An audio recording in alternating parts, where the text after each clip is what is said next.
On pourrait dire qu'avec la montée des réseaux sociaux et surtout l'accessibilité que ça a aujourd'hui, énormément de gens ne se gênent pas pour donner leur avis. Ils sont surtout très à l'aise pour partager leurs opinions. Qu'ils soient plus ou moins controversés, on a tous déjà vu quelqu'un, que ce soit sur TikTok ou sur YouTube, vraiment donner leur avis sur le monde dans lequel on vit aujourd'hui. Et même si cette opinion est complètement farfelue, il y aura toujours au moins une minorité qui sera d'accord, qui pensera la même chose, peu importe le sujet et son impact. C'est avec ce genre de divertissement que l'on crée des personnages comme Andrew Tate. Des gens qui ont des opinions très fortes et très négatives, mais qui ont ce charisme qui fait que des personnes qui sont sensibles à ce genre de contenu s'attachent à un personnage. Pour eux, cette opinion controversée qui se cachait au plus profond d'eux-mêmes, elle a été dite en public, à voix haute, pour que tout le monde puisse l'entendre. Et surtout par une personne qu'ils idolâtrent. Après, ce n'est pas tout le monde qui va utiliser une plateforme pour pouvoir booster leur ego. Il y a certains qui ont juste envie de partager, il y en a d'autres qui ont juste envie de se plaindre. Et ce sentiment est tout à fait normal. C'est quelque chose qui existe depuis extrêmement longtemps. Pendant les balbutiements de YouTube dans les alentours de 2007, du coup 1 an après la création de la plateforme, énormément de gens se sont rendus compte à quel point c'était simple en fait de pouvoir juste donner son avis publiquement sur internet. Et ce qui était bien avec YouTube, c'est que c'était pas seulement juste donner son opinion, c'était aussi la partager avec d'autres. À ce moment-là, YouTube était quand même extrêmement différent de la plateforme qu'on connaît aujourd'hui et il ne suffisait vraiment pas de beaucoup pour que les vidéos soient propulsées sur la page d'accueil. Aussi ça, je ne le savais pas, mais on pouvait répondre à la vidéo de quelqu'un avec une vidéo, un peu comme sur TikTok maintenant. Comme quoi les nouveaux réseaux sociaux n'inventent rien de nouveau. Bien évidemment, des gens qui partagent leur opinion, qui finissent par débattre avec d'autres qui ne partagent pas la même opinion, ça crée de l'engouement envers la plateforme. Et certaines personnes se sont dit, moi aussi, j'ai envie de partager ce que je pense sur les réseaux. L'une de ces personnes est Anthony Powell. Je suis Veille. Bienvenue sur les nébulosités d'Internet et laissez-moi vous raconter comment les vidéos extrêmes d'Anthony Powell se sont transformées en le meurtre d'une autre youtubeuse. On se retrouve dans l'état du Michigan aux États-Unis, dans la petite ville de Détroit qui a été rendue populaire par beaucoup de grands noms comme Eminem. On y retrouve la famille Powell. C'est vraiment des gens qui ne se font pas remarquer, ce sont des gens complètement normaux. Et leur fils, Anthony, lui, qui est né en 1981, était particulièrement timide et réservé. Il passe presque l'entièreté de sa scolarité seul, maintenant ça l'a pas forcément dérangé, et ça s'est tellement bien passé qu'après une petite pause, il a décidé de reprendre ses études, cette fois-ci dans le cinéma, à l'Henry Ford Community College. À la maison, comme je vous ai dit, c'était une famille presque banal, totalement normal, et ils ont pris soin d'inculquer à leur fils et le reste de leurs enfants les valeurs qu'avait la religion pour eux. Et puisqu'Anthony grandit dedans, pour lui, il croit vraiment que le christianisme, c'est la religion absolue. Et cet engouement pour la religion, il a décidé de vouloir la partager. Parce que après avoir passé autant de temps lui-même à regarder des vidéos sur YouTube sur des gens qui parlaient de sujets qui les intéressaient, il s'est dit mais pourquoi est-ce que moi, je ne ferai pas mes propres vidéos. Et c'est là qu'il ouvre sa première chaîne YouTube sous le nom de Tony48219. Il en créera 2 autres, une en 2008 et une autre en 2009, sauf qu'il n'y a aucune vidéo sur ces chaînes-ci, et elles étaient seulement là pour du trash talk. On va en reparler plus tard et vous allez comprendre pourquoi. J'aurais adoré pouvoir dire que Tony, il est arrivé sur YouTube avec des vidéos hyper chill, qu'il est venu juste preach sa religion. Dès le départ, il nous partage des pensées très fortes, presque controversées. Et plus il poste, plus il tombe dans une frénésie totale.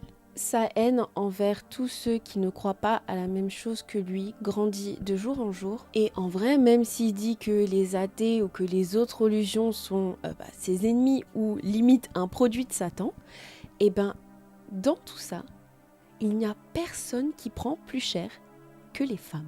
Anthony avait quand même pas mal de soucis mentaux. Il était atteint de dépression, de troubles du comportement, et en vrai, ses parents, ils étaient au courant de son état. Et lui-même avait mentionné plusieurs fois déjà qu'il n'avait plus envie de vivre, qu'il ne comprenait pas sa place dans ce monde. Et pourtant, sa famille avait déjà essayé maintes et maintes fois de pouvoir lui apporter leur aide parce que ça restait leur fils. Mais c'était trop tard. La machine était déjà lancée. La plupart de ces vidéos sont des lost media, elles sont vraiment perdues à jamais, elles n'ont pas été sauvegardées sur internet et en vrai ce n'est pas plus mal. La seule chose c'est que du coup celles qui ont été majoritairement sauvegardées, ce sont les vidéos qui sont sur les athées et la religion. Amazing atheists off YouTube, and we work together, we can get them off, you know. But then again, see, I don't like saying that in this video because then them atheists might gang up and then they all might come and get all my videos banned to get me kicked off or something. But look, man, we got to come together because as you should see on these boards, they come on these boards, you can see how they'll get all the messages will be all messed up and they'll mark them all as spam or whatever, and they'll do that thing where they all got negative responses and stuff like that. So if these atheists want to play hardball, I think we need to go ahead and do the same thing to them, though. Sachez que comme je vous ai dit, il avait une vraie haine envers les femmes et surtout les femmes noires.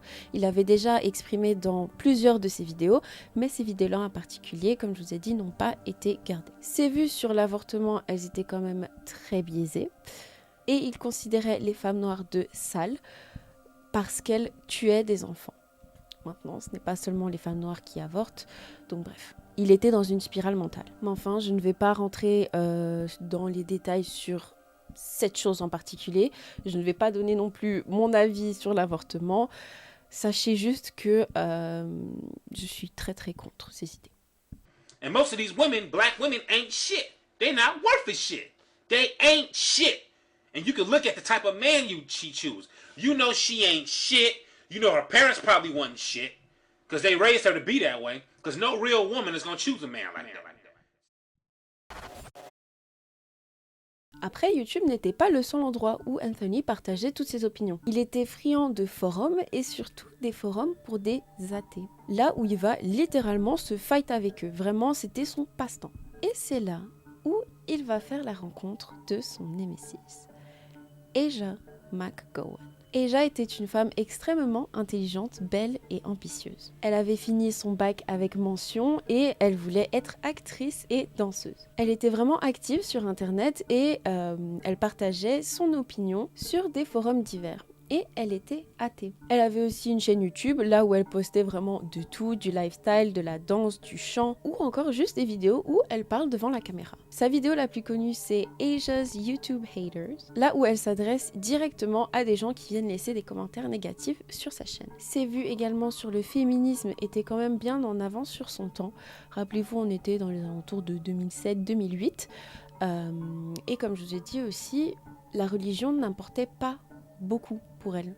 Elle n'avait pas vraiment grandi dedans. Là, vous commencez un peu à comprendre pourquoi Aja était son némésis. Ils sont littéralement opposés. Ce sont deux personnes qui pensent totalement différemment, sauf qu'ils sont tous les deux très vocaux par rapport à leur vision du monde. Mais ils avaient quand même quelques petites choses en commun. Leur chaîne YouTube, leur amour pour le cinéma, et le fait qu'ils étudiaient tous les deux au Henry Ford Community College. Dès que Powell a découvert Aja sur le forum, il a directement été trouver sa chaîne YouTube. À ce moment-là, il était devenu complètement obsédé négativement par elle. À chaque vidéo qu'elle postait, soit il venait répondre avec une vidéo sur sa propre chaîne, soit il commentait sur la vidéo d'Aja et il créait des chaînes multiples pour pouvoir déverser sa haine sur la chaîne de la jeune femme. Et la vidéo qui s'appelle Aja's YouTube Haters lui était destinée. For the people that just felt like they had to come on my page and hate and think that they were going to get like some comments back from me, well, you thought wrong, and I just feel like it's stupid to leave messages on people's pages when you don't even have any videos on your pages and your page is blank. Au final, lui, il n'a absolument pas hésité à répondre et ça a commencé à créer de l'engouement. Les gens ont commencé à s'intéresser au drama qui se passait entre les deux. Beaucoup de gens ont commencé du coup à se moquer d'Anthony parce que ce qu'il disait quand même c'était assez controversé. Et il a commencé à devenir une petite sorte de lol cow. Maintenant une lol cow, je sais pas si vous voyez vraiment, c'est presque littéralement une vache à lol. Je sais que Feldup en a parlé dans une autre vidéo qu'il avait fait, je sais plus c'était sur quoi, mais il avait parlé de ça, je crois que c'était sur YouTube justement. Et il y a des gens comme Christian, comme d'autres youtubeurs qui sont vraiment catastrophiques. Et en gros, une lol cow, ça va être quelqu'un sur internet qu'on va littéralement se moquer de cette personne. On va littéralement faire en sorte que la popularité de cette personne vient parce que on se moque d'elle. D'ailleurs, je pense que je vais faire une vidéo sur Christian parce qu'il y a eu pas mal de petites updates sur son cas. Donc dites-moi dans les commentaires si ça vous intéresse. Bref, tout ça, tous ces commentaires, ça le faisait partir encore plus dans son délire. Anthony, il était vraiment dedans. Le 10 avril 2009, Asia se rend à son UNIF et se dirige vers la sortie de son étude qui se trouve dans la Grant U. Mackenzie Fine Arts Center. C'est en gros une branche où justement ils sont spécialisés dans l'art et dans la créativité. Et elle quitte son étude pour pouvoir rejoindre sa classe. Étrangement, il n'y avait plus personne dans la salle d'études à part Asia et une autre personne. Cette personne suit Asia et sort juste après elle. Il lui tape sur le dos.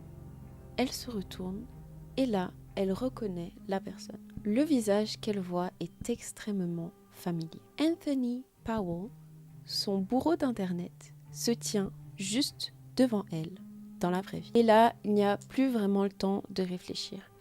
Il sort un fusil de son sac à dos. Elle se retourne pour courir, mais il tire directement dans son dos. Il l'attrape par les pieds, la tire à l'intérieur de la classe et tire une nouvelle fois avant de retourner le fusil à pompe contre lui et se tirer une balle dans la tête.